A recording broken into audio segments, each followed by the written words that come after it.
కావాలనే మీ కలను నెరవేర్చుకోండి. సంప్రదించండి హెగ్డే ఫెర్టిలిటీ, హైదరాబాద్, తెలంగాణ. సో ఇనీషియల్గా మీరు ఇండస్ట్రీలోకి వచ్చిన తర్వాత, అది కూడా 2 years డెడ్ లైన్ పెట్టుకొని వచ్చిన తర్వాత, లాంచ్ అవ్వడానికి ఒక స్టార్డమ్ని మీరు చూసే ముందు మీరు ఎలాంటి స్ట్రగుల్స్ ఫేస్ చేశారు రామని గారు? అదే చెప్తున్నాను కదా, అంటే బేసికలీ మీరు చెప్పినట్టు ఇప్పుడు కొంచెం మెయింటెనెన్స్ చేస్తూ ఆర్టిస్ట్గా మనకు అన్నీ తెలుసు ఇలా చేయాలి. ఈ స్టార్డమ్ వచ్చే ముందు మనకు తెలియదు కదా. పైగా నేను చదువుకున్న అమ్మాయి, చదువుకుంటున్నాను, ఎడ్యుకేషన్ ఆఫ్లో వదిలేసి నేను వచ్చాను. జస్ట్ అలా వచ్చి ట్రై చేయడానికి వచ్చాను. నాకు అప్పుడు ఏమీ తెలియదు సినిమా అంటే ఏంటి, ఎలా ఉండాలి, ఎలా హెయిర్ స్టైల్ చేసుకోవాలి, లిప్స్టిక్ వేసుకోవాలా, అది కూడా తెలియదు. పార్లర్కి వెళ్తేనే వెళ్ళి గ్లామర్ పెంచుకోవాలని కూడా తెలియదు. అంటే టోటల్ మాది కొంచెం మా ఇంట్లో ఎక్కువ మా నాన్న ట్రెడిషనల్గా ఉంటారు. కొంచెం ఆయన ఆర్థోడాక్స్ ఫ్యామిలీ కదా.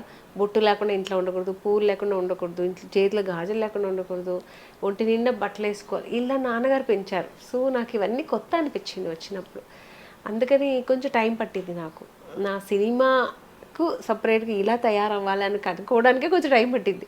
అలాంటప్పుడు కొన్ని ఇవన్నీ నాకు చాలా స్ట్రగుల్ అయ్యాను కొంచెం. నేను బాగానే వెళ్ళినప్పుడు దొరకకపోతే, లేదమ్మా నువ్వు ఇదే పెళ్లి కూతురులాగా తయారై ఇలా వచ్చి ఇలా పెళ్లి కూతురులా ఇలా కూర్చుంటే కుదరదు, ఇలాంతా అనేవారు అన్నారా? అది కూడా అన్నారు. అంటే నేను కొంచెం షై ఫీల్, నాకు చుట్టూ మగాళ్ళు కూర్చొని ఉంటే ఆ షై ఫీల్ ఉండేది. యాక్టింగ్ నాకు ఇష్టం, బట్ ఇలా 10 మంది మగాళ్ళు నేను ఒక్కతే ఆడపిల్లలు కూర్చున్నప్పుడు కొంచెం భయం అవన్నీ ఉండేది నాకు.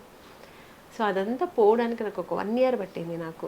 మా సినిమా ఆ ఒక వాతావరణానికి నేను అడ్జస్ట్ అవ్వడానికి నాకు 1 year పట్టింది. ఎప్పుడన్నా అసలు మనకి ఇదంతా ఎందుకు, అనవసరమా, వెళ్ళిపోదాం నాన్న చెప్పి చాలాసార్లు ఎలాంటి సందర్భాల్లో సిచ్యువేషన్.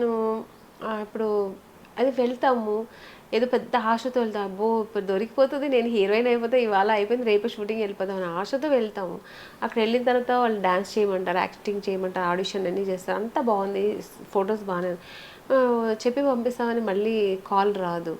అప్పుడు ఏమవుతుందంటే చాలా డిసప్పాయింట్ అవుతాను. అయినప్పుడు ఇంకా అప్పుడు అంతే, రూమ్లో కూర్చొని దేవుడితో ఏడవడమే, ఎందుకు ఇలా జరుగుతుంది, నేను కావాల్సిన ఎఫర్ట్ చేస్తున్నాను కదా, సినిమా అందుకు దానికి ఎఫర్ట్ చేస్తున్నాను, మరి ఎందుకు నాకు దొరకట్లే, ఏంటి ప్రాబ్లం ఏంటి అని ఆలోచించి, ఆ తర్వాత కొంచెం జిగుప్స కూడా వచ్చింది, ఎందుకు వెళ్ళిపోదాము, ఎందుకు మనకు సెట్ అవ్వదేమో, నా తలలో రాయలేదేమో హీరోయిన్ అవ్వాలని. అంటే చెప్పేవారు ఫ్రెండ్ క్యారెక్టర్ అన్నీ చేసేసి, ఫ్రెండ్ క్యారెక్టర్ చేస్తావమ్మా, సిస్టర్ క్యారెక్టర్ చేస్తావా, హీరోయిన్ ఆడిషన్కి వెళ్ళినా అంతా చూసేవారు, డాన్స్ చేస్తే చేయమా బాగుంది అనేవారు, క్లాప్స్ కొట్టారు, అన్నీ చేసేవారు. మళ్ళీ నెక్స్ట్ సిస్టర్ క్యారెక్టర్ చాలా బాగుంది, మంచి క్యారెక్టర్, చాలా లాంగ్ ఉంటుంది, మంచి క్యారెక్టర్ అనేవారు, ఎమోషనల్ ఉంటుంది అనేవారు. చేస్తే హీరోయిన్, లేకపోతే అవసరం లేదని, అంటే వాళ్ళతో చెప్పేదాన్ని కాదు, లేదు సార్ నాకు ఇంట్రెస్ట్ లేదని చెప్పి వచ్చేసేదాన్ని. సో అలాంటప్పుడు నాకు అనిపించేది, సో బ్యాక్ టు బెంగళూరు వెళ్ళిపోదాము అని.